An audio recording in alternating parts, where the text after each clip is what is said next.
Greetings and salutations, YouTube. This is your armchair philosopher, your friendly neighborhood armchair philosopher, Fragments of Memory. I think today we live in a climate of fear.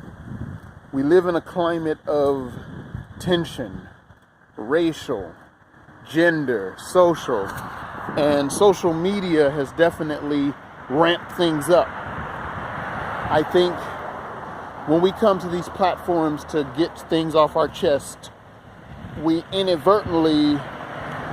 a lot of grievances that have been on our backs for a very long time.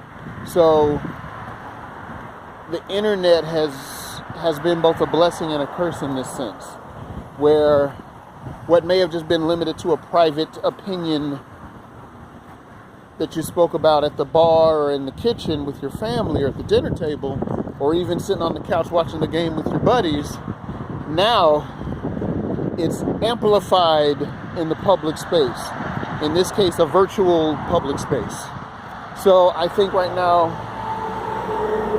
the internet didn't, or the social media, or the way we communicate with each other didn't cause it, but it is a symptom of a bigger illness, for lack of a better way of saying that. The symptom is, one, I think we're addicted to just being right and the other person being wrong.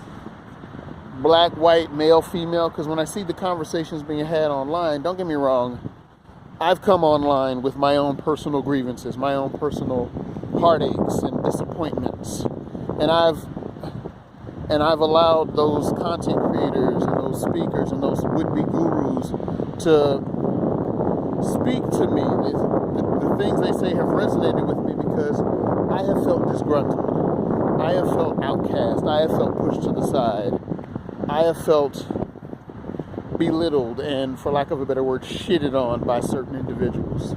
So there's someone that's speaking my language, as it were. They were speaking to me. And when they spoke to me, those things they said resonated with me, and I went along with it. It fed my need for revenge. It fed my need to get my pound of flesh. And that's not good. So for me, I think we got to let cool heads prevail. I think fires have been stoked in this country. I think people are more defensive these days.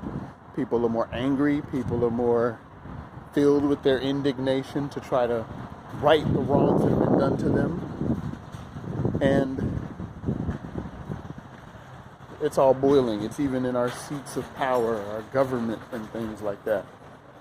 You know, and in this case, we got to watch those in the government positions because, you know, those individuals are not on the up and up. I've heard what's going on in the Supreme Court about what's going on with former President Trump and how he somehow has immunity because of the position he's in. At least that's the way I'm understanding it. I'm looking at the fact that there's certain things that are okay in the eyes of other people, you know? Like, our rights are being eroded and we're just kind of blinking. We're not blinking an eye, we're not batting an eye, we're just kind of rolling with it. And somehow we think the president is going to somehow be our salvation. We somehow think that, you know, we think that, yeah, the president is somehow Thanos and he has the Infinity Gauntlet, and that's not really how politics work. I think we lack understanding, we lack compassion for one another. And though I'm rambling, I'm also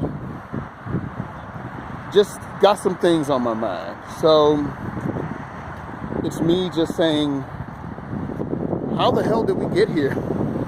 How the hell did we get to this point? How the hell did we get to this polarization? How the hell did we just get to the point where people are stressed, scared, and fearful, even as we're facing economic uncertainty, even as we're facing racial and social tensions? What can we do? Because y'all, I'm scared. I'm scared of the uncertain future. I'm scared, big time. Give me your thoughts, if you care. Be easy like Sunday morning.